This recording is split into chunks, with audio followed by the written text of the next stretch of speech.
Oh, hot diggity dog, friends. One of the things I love about this job is reading in all the books that I get a chance to look at. And we have just received one of these 800-page books called A Terrible Mistake, The Murder of Frank Olson and the CIA Secret War Experiments. We have been waiting for this book for 20, 30 years. It's out. Good old by H.P. Albarelli Jr. And we're going to touch a tiny bit on this later on. Today, the murder of Frank Olson and the CIA's secret Cold War experiments. Boy, they were terrible. All right. Well, are aliens really among us? A select group of people claim that they have direct contact with visitors to Earth. Today, more than half a century later, the Contactees are still telling their tales of personal alien encounters and maintain their cult-like status in the world of ufology. Nick Redfern's Contactees relates their thought-provoking, illuminating, controversial, of course, and sometimes bizarre stories in all their appropriately out-of-this-world glory. Nick Redfern is a full-time author and journalist specializing in a wide range of unsolved mysteries, including UFOs, alien contact, Bigfoot, Loch Ness Monster, government conspiracies, and paranormal phenomena. He writes regularly for UFO magazine, Fortean Times, Paranormal Magazine, and Fate. His previous books include Memoirs of a Monster Hunter, Strange Secrets, A Covert Agenda, and There's Something in the Woods. Hey, I didn't read that one. Among his many exploits, Redfern has investigated reports of aliens in Mexico, lake monsters in Scotland, vampires in Puerto Rico, werewolves in England. Almost said London. Remember that song? Yeah. And crashed UFOs in the good old Etats-Unis from a previous lifetime, United States. Welcome back to 21st Century Radio, Nick Redfern. Hey, Bob. How's it going? I am really fine. Good. I just enjoyed this book to pieces. Oh, thank you. Every now and then I get a chance to read stuff that as I keep thinking about from 40, 50 years ago. But, hey, did you hear about the book that just came out, 800 pages of A Terrible Mistake, the murder of Frank Olson and the CIA's secret Cold War experiments? Yeah, I mean, I have actually heard about that book at all till you mentioned it. But, I mean, the story of Frank Olson is sort of like a definitive, it's one of the definitive accounts, not just of the Cold War, but of the whole era of Cold War issues relating to like mind control, and the CIA's use of exotic drugs to create altered states and things like that. Oh, they wouldn't dare do something like that.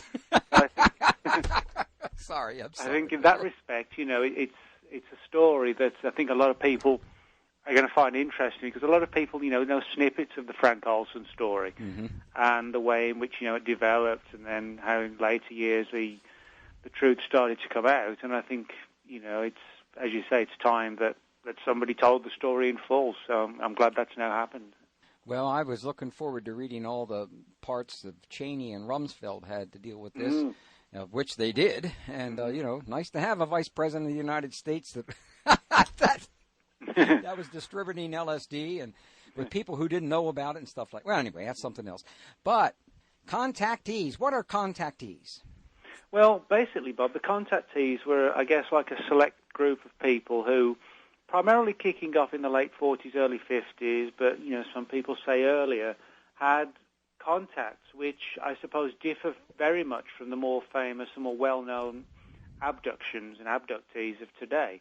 I think with today's ufological field, most people who, whether new to the subject or not, are familiar with this whole scenario of sort of bug-eyed little aliens abducting people and subjecting them to medical experimentation. The Contactees, however, were very different in the sense that they had more of like a one-to-one spiritual communication with reported extraterrestrials in isolated locations such as deserts, forests, that sort of thing. So in other words, it was more along the lines of instead of being abducted and treated in a cold clinical lab rat type scenario, it was really like a one-to-one exchange of ideas and thoughts on spiritual issues, the economy, the future of the planet and the human race, etc. And most of the contactees were kind of encouraged, whether consciously or otherwise, to go and spread the word, and relate the theories and ideologies of the so-called Space Brothers as they became known. Well, we'll touch more on what the Space Brothers taught them, but I've always liked reading your work because I always find new stuff. And, thanks. And especially in regards to Walter Winchell. I had forgotten this. I only heard a little bit about July 9th, 1949. Walter Winchell brought to the attention of J. Edgar Hoover a story that he received from Mr. Jones of Los Angeles. I don't want to get too deeply involved in that, but I want to thank you for going the extra mile all the time when you do your research. Thanks, Bob.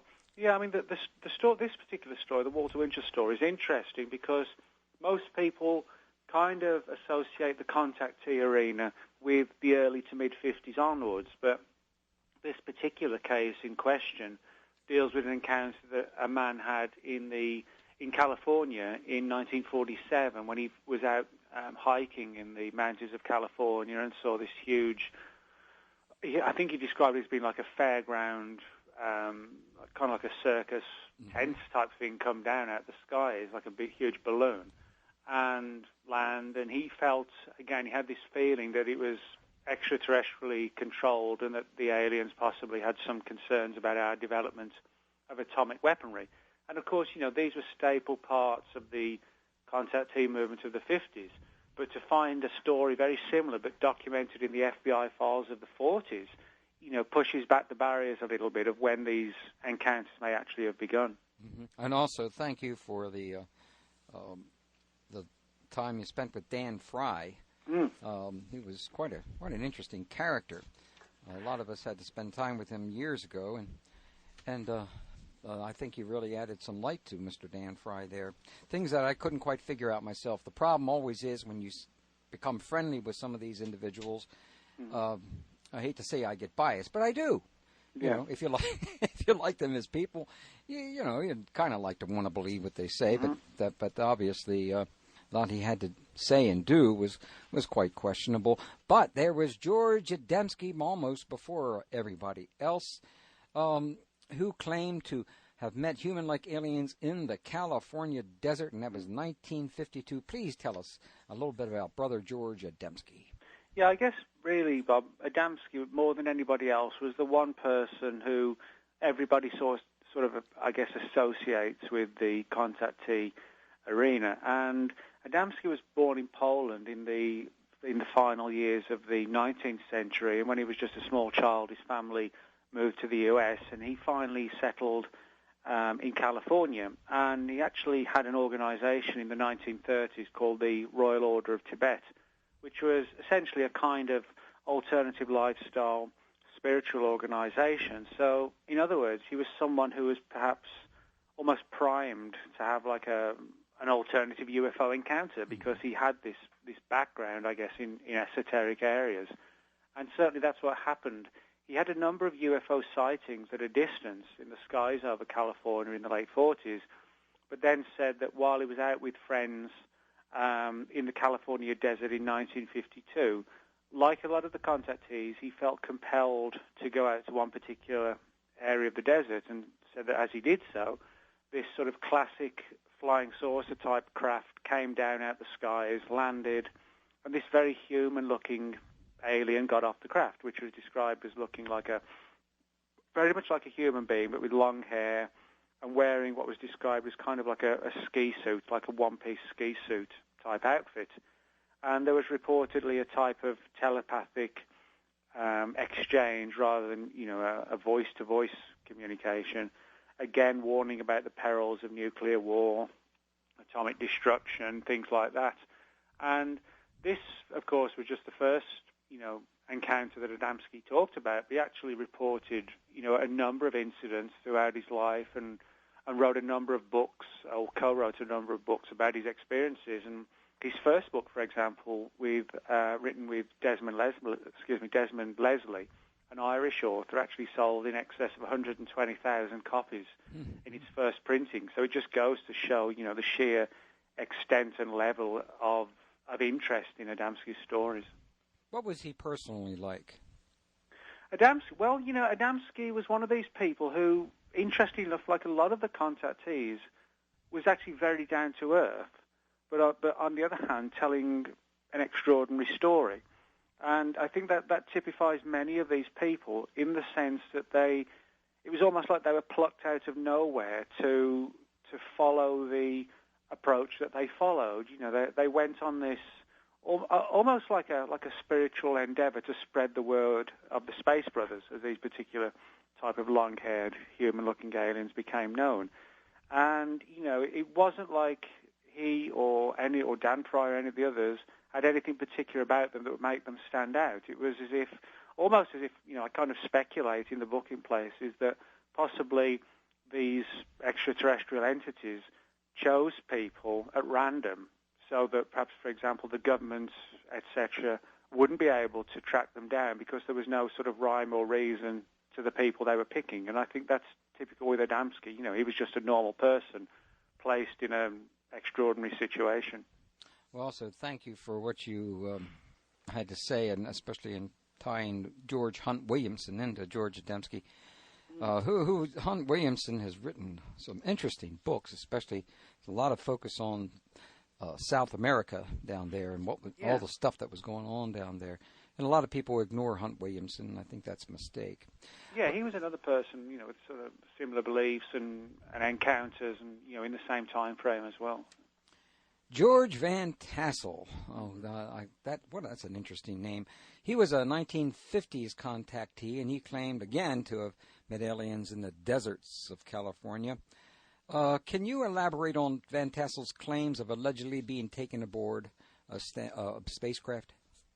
Yeah, sure. Van Tassel, like Adamski, was a very interesting character in that he had a notable background. In Van Tassel's case, he was actually a very skilled aircraft mechanic and worked for the Hughes Aircraft Company, owned and run by the well-known Howard Hughes. And actually, Van Tassel and his wife were good friends with Howard Hughes. And he and his family moved to an area in the California desert called just outside the town of Landers, which is about a 2.5-hour drive outside of Los Angeles into the desert. And he basically had an initial experience when out in the California deserts on one particular occasion, again feeling compelled to go out there with no sort of rhyme or reason as to why. His initial experience, he said, was almost like what today we would describe as, I guess, like an out-of-body experience, and what he described as an astral experience, where he felt, extracted from his body, if you like, and was put in communication with alien entities.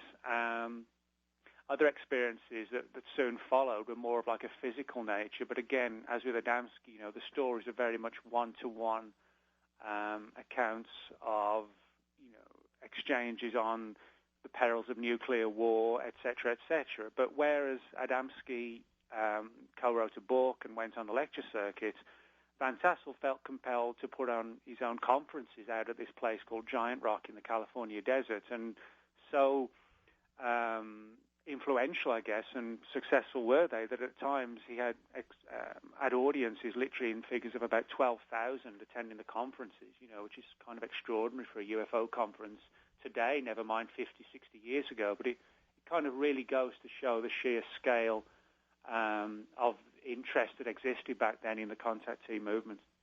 Nice photograph you included there with the giant rock actually being, was it an earthquake that did that? No, actually what it was, it split, in 2003, and part of it came away. Wow. But there actually was an earthquake in the area, which Giant Rock actually survived the earthquake pretty much intact at the time. Well, we have a little clip that we're going to be playing in a little while. After our break, we come back from Giant Rock and some of the individuals there. What an interesting collection of folks they were. But we're going to take our first break. When we come back, obviously, FBI paid attention to these guys for very interesting reasons, and when we come back, we're going to find out why they wanted to focus on Adamski, Van Tassel, and others. With our guest, Nick Redfern. The book is Contactees, A History of Alien-Human Interaction, New Page Books. Tell us in your own words about your trip to Venus, how it started. Well, as I say, it started first with a very decided tingling all over my body. This tingling finally extended to the mind area, and there was a clarification of mind, such as it's hard to believe. I seemed to become one with the entire universe. Everything in the universe seemed to be contracted down to one small dot. Whoa.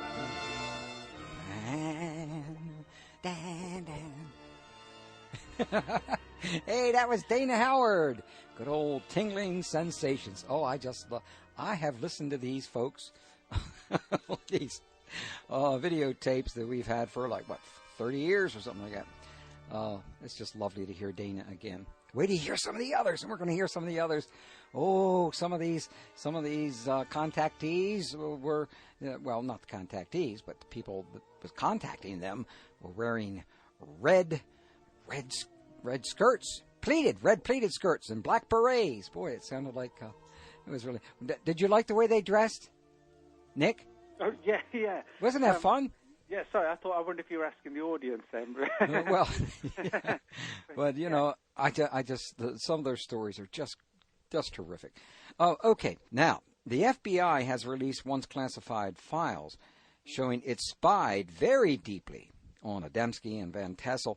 What do the files tell us about both of these guys and FBI's conclusions on the contactees? Yeah, well, this is one of the interesting areas because, unfortunately, for a lot of people in the UFO subject today, they kind of write off and ignore many of the contactee reports, which for me is a big mistake. And one of the reasons I say that is because none other than, as you just pointed out, J. Edgar Hoover's FBI watched many of the leading contactees for literally decades. And, of course, an intelligence agency such as the FBI isn't going to waste endless manpower, time, money, etc., on watching people like this if they didn't feel there was a reason to do it. And, for example, George Van Tassel, who we mentioned earlier, his FBI file, which I managed to get hold of under the terms of the Freedom of Information Act, is 398 pages long. And for someone who's claiming to have met aliens out in the desert, that's a pretty extensive file.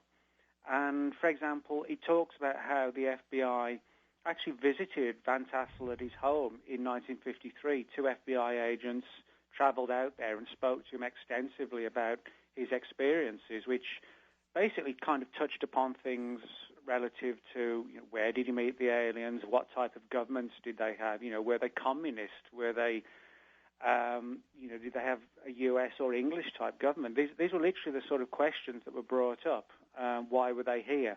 What was the reason for their interaction with the human race? And Van Tassel's FBI file covers 1953 to 65, so 12, 13 years.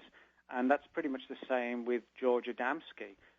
Again, to give you an example of the sheer extent to which Adamski was watched, in 1959 he went on a lecture tour in New Zealand, and the FBI even had reports sent to them from the State Department, the U.S. State Department representative in New Zealand, who actually, I guess, covertly attended one of Adamski's lectures and kind of prepared a review for the FBI on the lecture itself. So, in other words, they were watching these people very deeply. And what I get from reading the files is that the FBI was highly concerned about the way in which the contactees, I suppose, were influencing members of the public on large scales. For example, George Adamski selling up in excess of 120,000 copies of his first book. So I think the FBI viewed the contactee movement almost as like a protest group of the 1960s that was challenging the conventions of society and telling people, or giving people the ability to live according to their rules and not the government's rules. And of course, governments don't like that. Hence the reason why they were watching these people. Mm-hmm. Well, it looks like the corporate structures these days are going to be watching us all the more closely, controlling our elections in the future.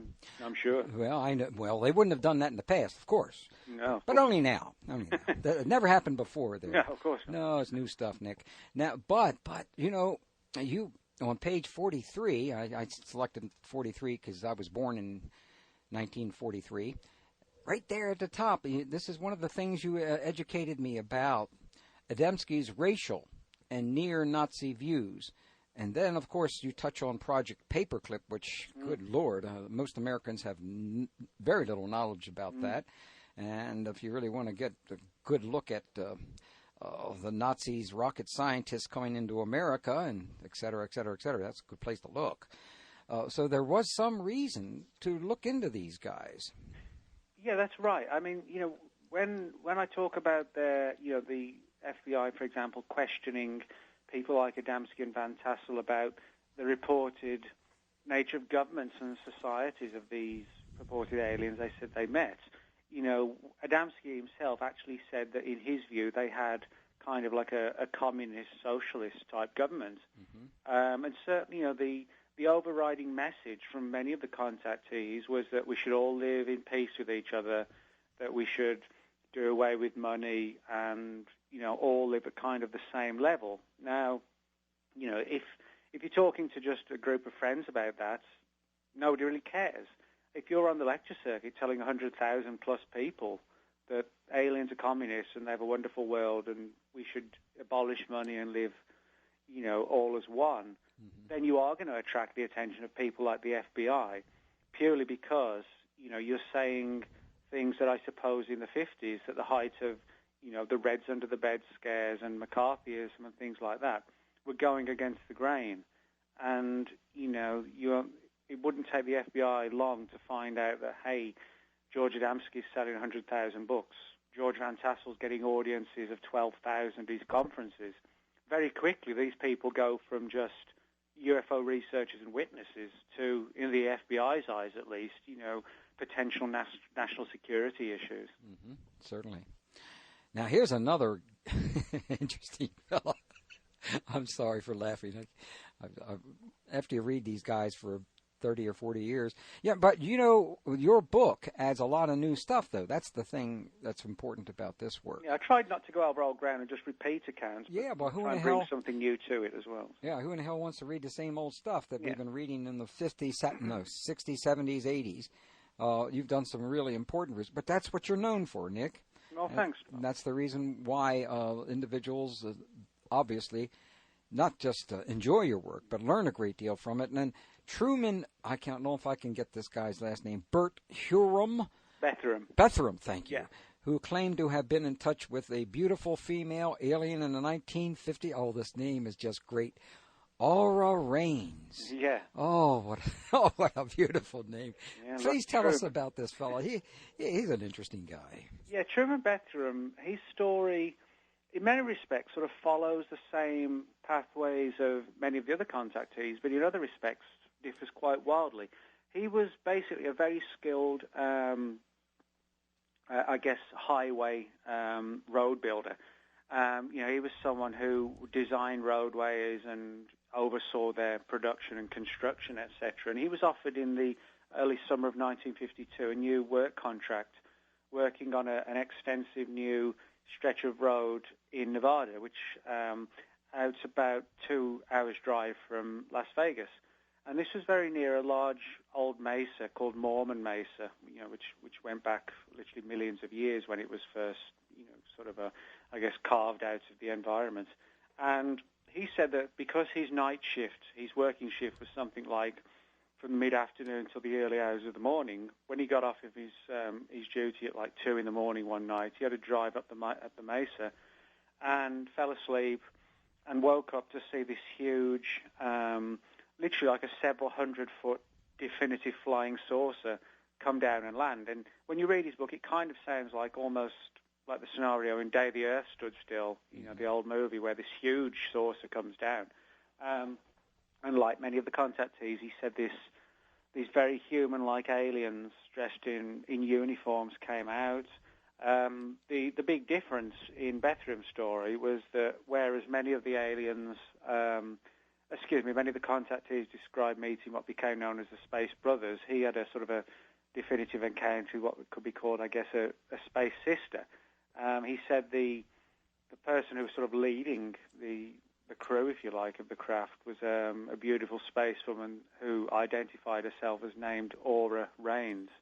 And she comes across as like a very ethereal, mysterious, or almost like magical character, who would sort of drift in and out of his life, and he would feel compelled to go out to the desert, and suddenly she would appear.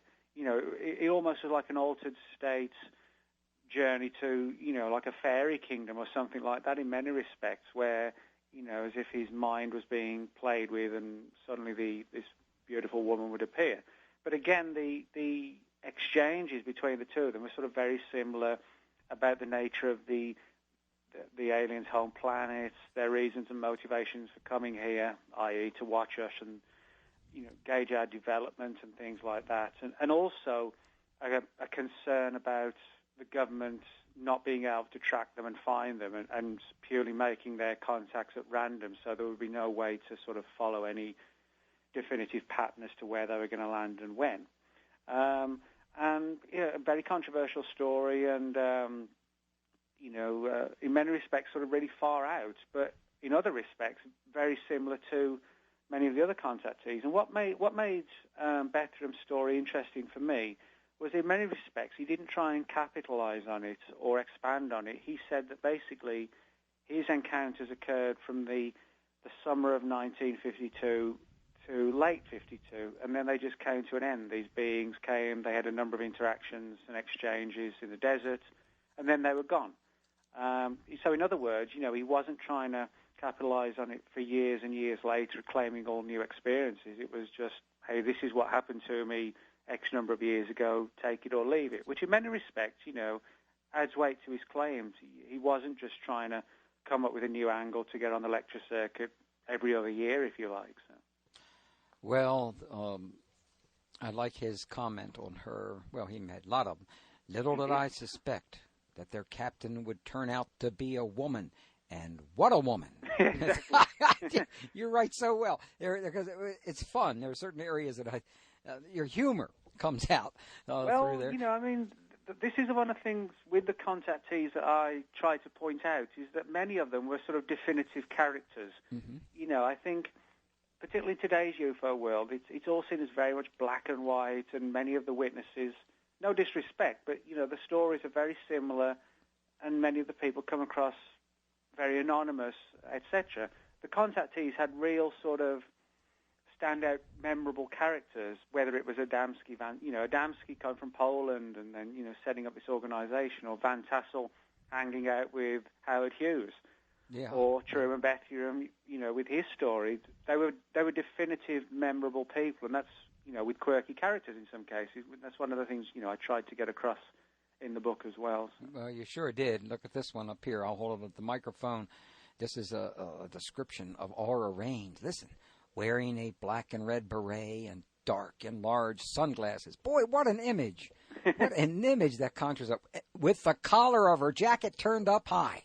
Yeah, this is one of the weird aspects of the story, because that particular description was made by Bethurum when he had an encounter with this woman, actually not late at night when she came out of the craft, but actually in Vegas itself. Now, of course, that sounds outrageous, but according to Truman Bethurum and many of the contactees, not just him, because these aliens look very human, with a few subtle disguises like sunglasses, hats, collars turned up, they could actually move amongst us and almost infiltrate us. Possibly, you could attach kind of like a sinister connotation to that word, infiltrate.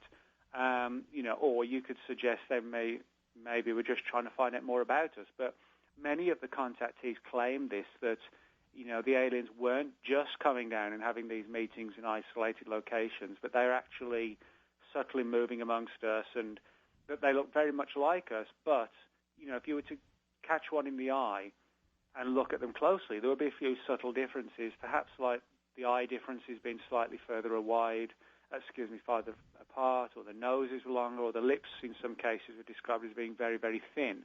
But, with a few things like sunglasses, hats, etc., they were able to disguise that factor, and that was one of the points Bethurum touched upon in his particular description of Aura Rhanes that you just read out. Well, you've made some major contributions to this area. And we're going to jump ahead when we return. There's plenty of others we need to talk about. Obviously, we need to talk about Antonio Villas Boas. Mm-hmm. What you have uncovered here is just brilliant.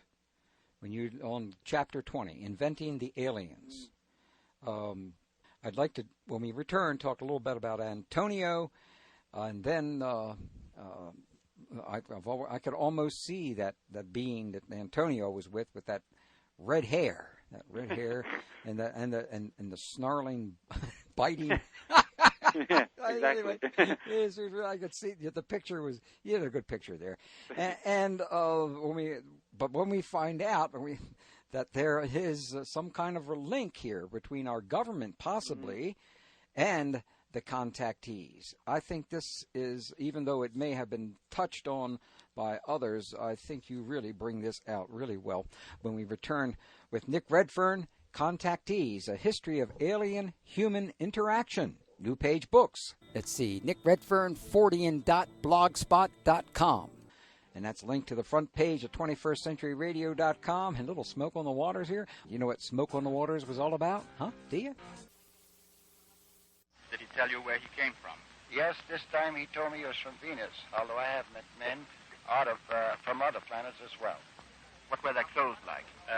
The woman had a radiant red box-pleated skirt and a black velvet-appearing blouse and a black and red tam or beret, and the men had clothes very similar to our Greyhound bus drivers.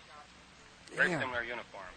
Well, that proves that Greyhound bus drivers really were aliens. Isn't that right, Nick? Well, you never know. Aliens could be in disguise anywhere, I guess. Yeah, I guess so. But that was that famous line there. I enjoyed that great deal. Now, we got to move lickety-split. There's so much to cover. Well, I'll tell you what. Let's do Antonio first, and then we'll go into the possibility that the government had something to do with all this stuff. A Brazilian man named Antonio Villas Boas claimed a close encounter of a very sexual nature, with a female alien while on board a spacecraft. What are your views? Well, before I ask you your views, just tell us what happened, and then we can talk about those views. Yeah, sure. This basically, Bob, is a story from '57, and in later years, Antonio Villas Boas, who lived in Brazil, became a very well-respected lawyer. In his late teens and early 20s, however, he was working on the family farm outside of Brazil. And on one particular night in '57, had finished work and was sort of still sat on the tractor just waiting, taking a break before going home or driving home and across the fields, and said that he saw this strange light in the sky coming towards him, which obviously had no idea what it was, kind of looked like a star, but getting closer and closer. And as it got, I guess, really close, he realized that it was some sort of vehicle, a type of which he'd never seen before, and he panicked, jumped off the tractor, and basically ran as fast as he could towards the house. However, before he got there, he said the object obviously touched down on the ground, and a number of male aliens, he presumed, got off the craft, chased after him, dragged him down, and pulled him back and took him on board the craft. And it was while on board the craft that he said he was sort of rendered into like an altered state, as if he'd been drugged somehow, and his senses weren't quite what they should be. He felt groggy, and his mind wasn't reacting properly. But he said he was taken into one particular room, again, while still in this altered state, and said that when he was in there, this very, I guess, human-looking female alien came into the room, but she had, again, slight differences. Like, for example, her eyes were more, I guess, Asian/cat-like, almost in many respects. And whereas, within today's alien abduction stories, we hear everything about, aliens extracting human sperm and eggs and DNA, but in a cold and clinical scientific fashion, with Villas-Boas, he claimed to have literally had sex with this alien woman, after which he kind of held a hand to her stomach and smiled and pointed to the sky, which he interpreted as meaning, she was an alien, and felt that this was sort of like some sort of genetic experimentation in the same way that we hear from the abductees today, but obviously, in a different fashion. And he sat on this story for a couple of years until he mentioned it to a friend, and then he got to a UFO researcher, and then, of course, the story spilled out. But until his dying day, Villas-Boas stood by this account, as he said it happened. And, again, as a respected lawyer, it certainly didn't do his career any good to talk about this, but to his credit, he said, I'm not going to lie and deny it. He said, this is what I recall happening, and related the story, as I said, to his last days. Now, let's switch, go all the way up to chapter 20, Inventing Aliens. Now, there's been a lot of focused attention on this particular case, but some of us, including myself, had a few doubts about certain things. It's not that I don't believe that there are aliens or that UFOs, but there were certain things in it that indicated to me that maybe something needed to be uncovered, and your book does that in chapter 20 with Rich Reynolds, a long time. Tell us what Rich Reynolds has brought to the table that I wish would have been brought to the table on this a long time ago. Yeah, well, I'm fully in agreement with you, Bob, that, I think there's a genuine alien presence here. And by alien, I mean literally, really unexplained, that has nothing to do, with hoaxing, misidentification, the government or anything. It's a definitively alien presence that moves amongst us. However, there are indications that at times government agencies may have tried to manipulate the UFO subject to promote different belief systems, or to even stage UFO incidents to see how people might react in a real UFO experience.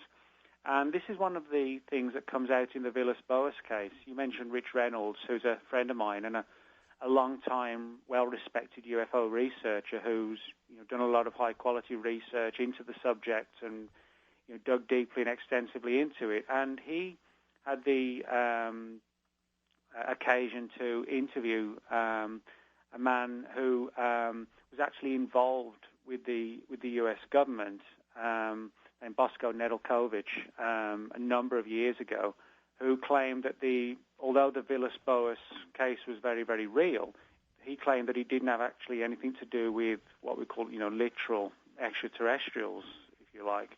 And according to, according to Nedeljkovic's story, the elements of the U.S. government, the U.S. intelligence community, were undertaking experimentation, mind-altering drug experimentation in the 50s, which we know went on. Ironically, it was one of the key staple parts of the Frank Olson story and this new book, that you mentioned at the beginning of the show. Yeah.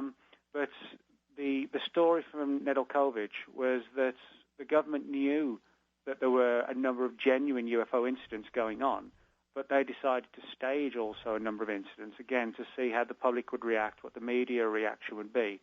And Nedeljkovic said that the Villas-Boas case was an example of this, where they flew a helicopter fitted with unusual lights and things like this over this particular area where the people, hadn't probably seen even helicopters before that much, and staged the incident where Villas-Boas was taken on board, drugged, and then subjected to an experience which may have involved a real woman, but also involved sophisticated mind-altering technologies, perhaps even holograms, and created devices built to look alien, but actually didn't perform any real task as such, beyond, convincing the person that they were alien. And then it was kind of a case of letting the man go, letting the drugs wear off and him regain his senses, and then seeing who he told and how the response and what the response was, and then the CIA gauging, how the public and the media and the UFO community responded to this event, and it would allow them, in the event of a real, I guess, UFO invasion, if you like, to see how the public might react at a psychological and sociological level. And again, it's almost, the story is almost as controversial as the idea that Villas-Boas actually met aliens.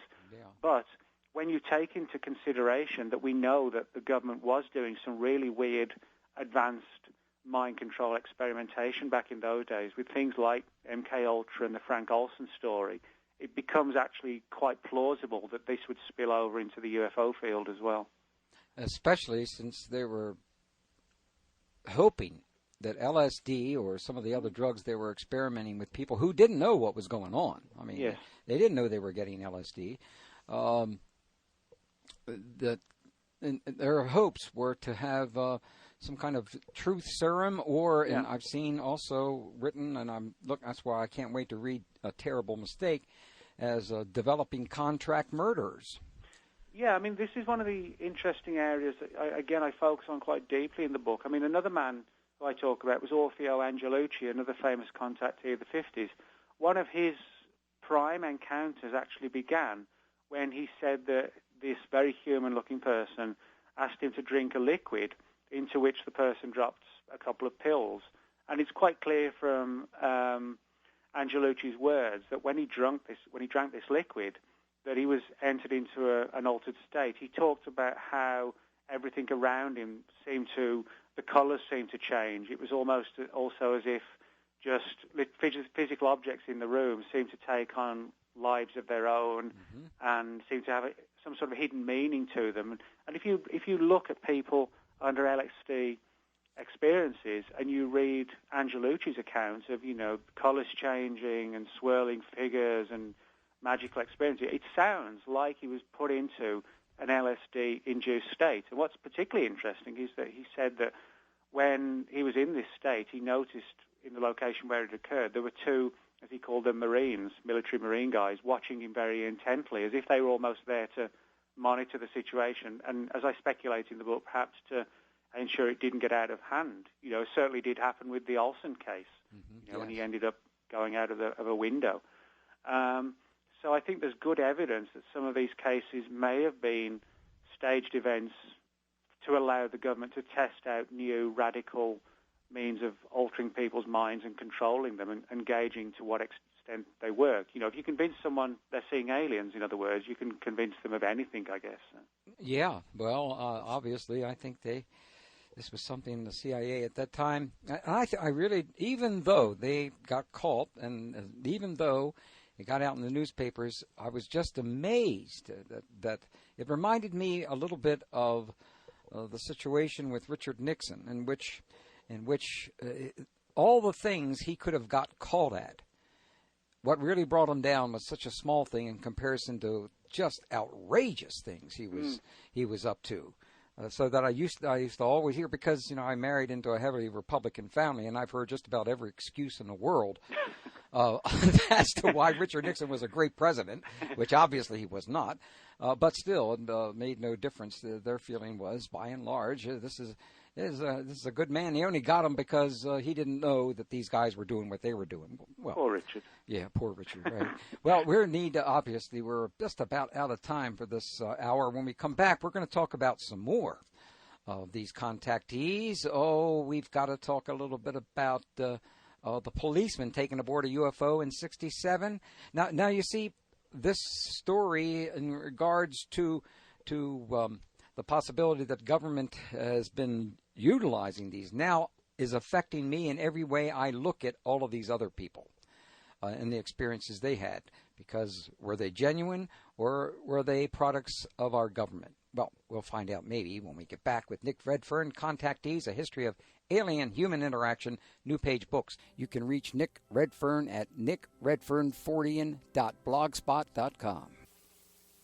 But I used to love to sing these songs. Our guest for the next, we're about 10 or so minutes here, is Nick Redfern, Contactees, A History of Alien-Human Interaction, New Page Books. Go to nickredfern.com, which is linked on front page at 21stcenturyradio.com. That's 1-800-227-3371.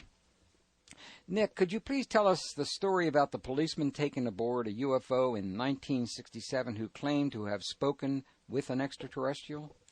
Yeah, sure, Bob. This relates to a man named Herbert Schirmer, a police officer who was actually on the early hours of December the 3rd, 1967. He was doing his daily patrol in the town of Ashland, Nebraska. And when he was driving along, obviously, late at night, early hours, he saw this, what he thought, initially at least, was a truck broken down by the side of the road. And so as he closed in on it, he switched his headlights onto high beam to have a good look at it, and then realized that it actually wasn't a truck at all, that it seemed to be an oval-shaped object that was hovering about 8 feet above the ground, which had red lights, seemed to have red lights on the inside of it that were sort of shining through some sort of window-like opening on the craft itself. As he just sat there and watched it, because he didn't really know what to do, he said what looked like flames almost shot out of it, which was accompanied by what he described as a siren-like sound. But the object rose into the air and vanished as it just literally flew over his car, which was described as like a few feet above the patrol car, and was suddenly gone. Now, according to Schirmer, the whole thing, from first seeing it to stopping, wondering what it was, and for it to leaving, took about 10 minutes. And right afterwards, he raced back to the police station to write up his report. But when he got back, he found that although he thought it had only taken 10 minutes, almost an hour of time seemed to be missing from his experience and from, his nighttime patrol.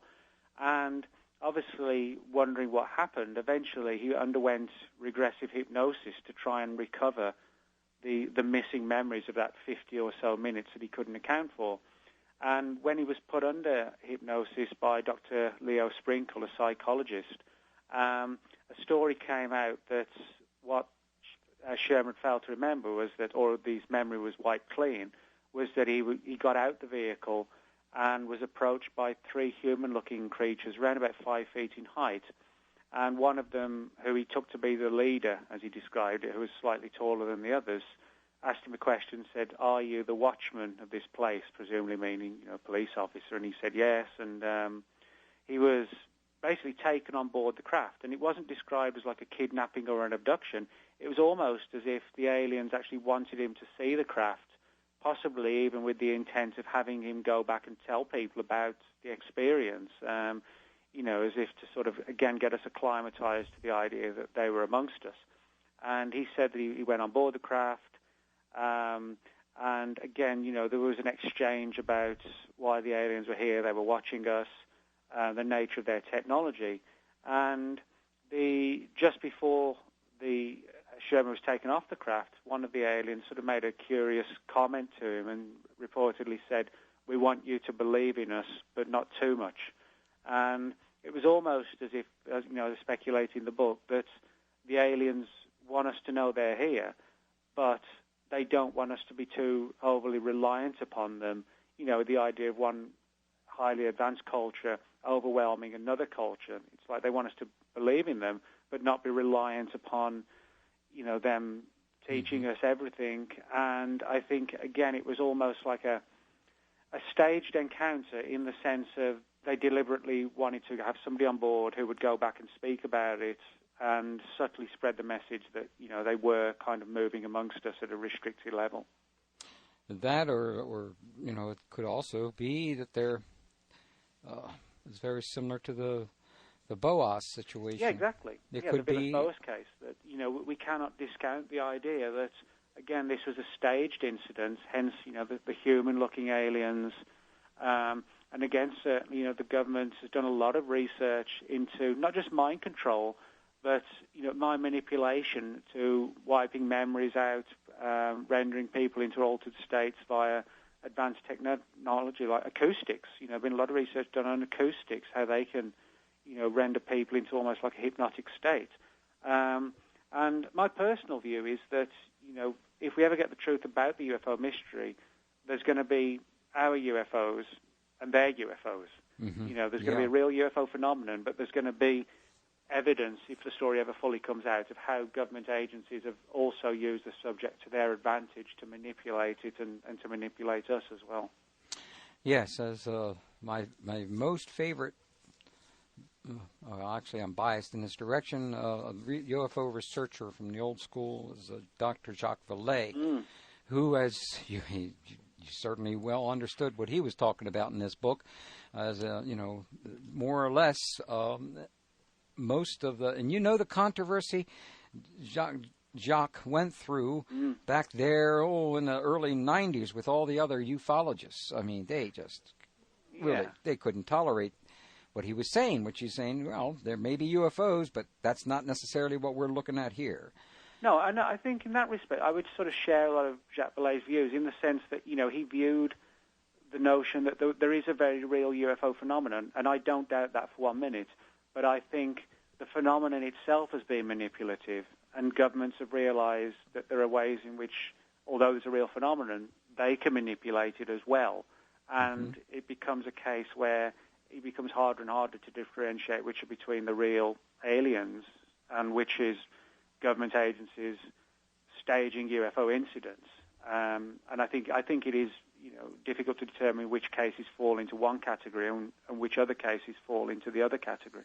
Well, the final question I would need to ask you is, why did you write this book? I mean, most other researchers would have basically said, oh, that's been covered. We know all that field, and besides, who knows what they were in contact with. But evidently, you felt it was super important to put all this effort in. Why? Well, I think there were several reasons, actually, Bob. One being that, a lot of people who today may be new to the subject have heard about Area 51, abductions, flying triangles. But because a lot of the magazines today are very much news-based, the tendency is, unfortunately, for a lot of the older historical stories to get lost and forgotten. And certainly in speaking with people in the subject who are new to it, many of them had no real inkling or idea as to what the contactee movement was all about. They just dismissed it based on a few fragmentary stories they'd heard here and there that people saying, oh, it's all nonsense, ignore it, let's focus on abductions, etc. So that was one of the reasons. The other one was that, a lot of words have been written about the contactee experiences. What I felt hadn't been done to a large extent was to try and explain what might lie at the heart of these stories, hence the reason why, as you know, in about the last 5 or 6 chapters of the book, that doesn't really discuss incidents, but discusses a whole variety of theories that might explain it, the phenomenon. So I felt that was important to get across, that there are actually a number of highly intriguing and potentially valid areas that might help us explain the mystery. And it has nothing to do, with hoaxing or just fantasizing, but some sort of far deeper and more controversial areas as well. Well, I am very thankful you did so, because thanks, Bob. It means there's a lot of information I just obviously would have overlooked, because unfortunately when you do radio shows, you got to pick and choose the things you can't do everything. No. And usually if you had not written this book, I don't think I would have read it, Nick. Well, I appreciate that. Thank you. I always try and bring something new to the table if I can, and try and get people thinking about the phenomenon. And if it brings the subject to a bigger audience and gets more exposure and gets more people asking questions, then hopefully more questions we get, the more answers we'll eventually get as well. So. That's the way it works. Thank you for joining us, Nick Redfern. Well, thanks a lot, Bob. Thanks for having me on the show. You're very, very welcome. Contactees, A History of Alien-Human Interaction, new page books. You can reach Nick Redfern at nickredfernfortean.blogspot.com. 21st Century Radio is produced by Hieronimus and Company. Our executive producer and research assistant is Laura Kortner. I'm Dr. Bob Hieronimus, and remember, shine your shoes and get a haircut.